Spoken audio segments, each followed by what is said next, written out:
So we're going to try to give you some basic meditation technique today. There's lots of different ways you can meditate and things that you can practice doing, but I'm going to teach you essentially what I teach my students in the beginning if they don't have any basic meditation technique. So when you start to do meditation, the question becomes, what do you do once you're seated? What are you doing with your mind? We often start with seated meditation because it's honestly the easiest way to start. You might think it's easier to do moving or standing or lying meditation, but in Zen they say meditation can be done in all four positions, essentially sitting, standing, lying, or moving, which means all the time. So meditation is just a process of having an awakened mind and living an awakened life. But to get to that process, we have to often have like an anchor technique or something that we can do so we can start to develop ourselves and cultivate ourselves. So we're going to talk about a technique that I like to use to help people anchor. First of all, you're going to sit in some kind of triangular position.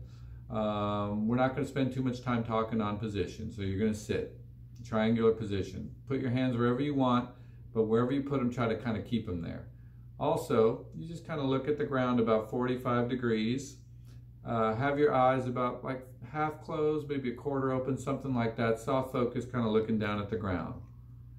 Why not close your eyes? Well, you could. Lots of meditation techniques and lots of meditation schools have you close your eyes. But for beginners, what often happens is this. When you close your eyes, we all relax, start to look up, and start to think about the movie of our life. So a little bit of an open eyes, what that's going to do is keep you a little bit more alert, a little bit more wakefulness. So I often have students start with that process, and then you can start to experiment with the closed eyes process later.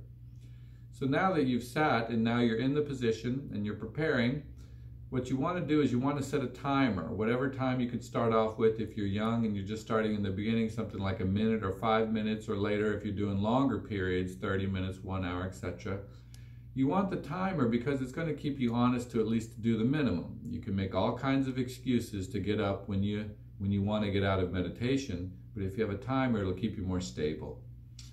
So once you're sitting there and your hands are stable, what you're going to do is you're going to literally not focus on the breath. You're going to experience the breath and experience what does it feel like as it enters and leaves your body.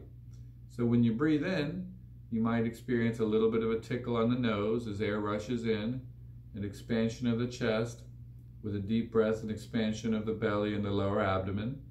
And as you breathe out, you might feel an exhale and a collapse of the belly and the chest and the breath leave your nose. So as you're breathing out, what we're going to do is we're going to give you a basic anchor technique, kind of a labeling practice, and we'll develop this more later. So labeling, when you breathe in and out, you're going to label your action. So when you're breathing in, you're going to label that action rising. Rising is the rising of the chest and lower abdomen as you're breathing.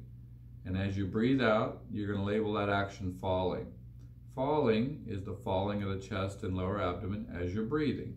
So the base practice is just sitting here breathing with your timer, a certain amount of time, looking down, about 45 minutes, quarter open, hands in a comfortable position, rising and falling. Just lightly with your mind, you're going to label your action and your breath, rising and falling. But as you do that, your mind's going to wander 100 times in 5 to 10 minutes, and you're going to get frustrated eventually and probably realize that you have a monkey mind that's hopping all around all over the place and you really don't have much control. So we're going to give you more homework, more help, more of an anchor. So as you're rising and falling, the first step is noticing you're being distracted. So when you have a lot of thinking, you're going to stop the process of rising and falling. You're going to notice that you're thinking, and lightly, with your mind's eye, you're going to label that process thinking. You're not going to worry about the content of the thinking, whatever it is you're thinking about. We always think that the content is so important. It's all about us. We're just going to label the process thinking very lightly 3 times. Thinking, thinking, thinking. Then you're going to let that thinking go, and you're going to return to the process of rising and falling. So the base practice is that. Just rising and falling with the breath. When thinking comes around, let the rising and falling practice go. Label the thinking 3 times, thinking, thinking, thinking. Let that go and return to rising and falling. Okay? So it's rising, falling, letting that go, thinking, thinking, thinking. Let that go and return to rising and falling. So this process is essentially what you're doing and what you could be doing every moment of your life. You're always breathing. If not breathing, well, you're dead or you're holding your breath. But not only are you breathing, you're also often doing an action. So when you're doing an action, you just do that action. And then when you get distracted, your mind, the first thing that happens, and the more wakefulness that you have in your life and in your practice, you're going to notice your mind wandering. And then with that noticing, you can use something like labeling as a technique to give you a little bit of distance from that distraction. Label thinking for a thinking mind. Or you could label, for example, emotions. You could label the emotion like anger, if you feel anger arising. We'll talk more about labeling later. So after you've labeled it, then you practice letting go. You let go of that. And then what do? You just return to the moment. So the moment is whatever action you're doing now. And when you're meditating, you're breathing and your chest is rising and falling. Okay? So I hope this helps. Establish a practice. It's called a practice for a reason. You got to practice to get better at it. And to get better at it is to start to open yourself up and to start to wake up and to see and experience who you truly are. Keep up.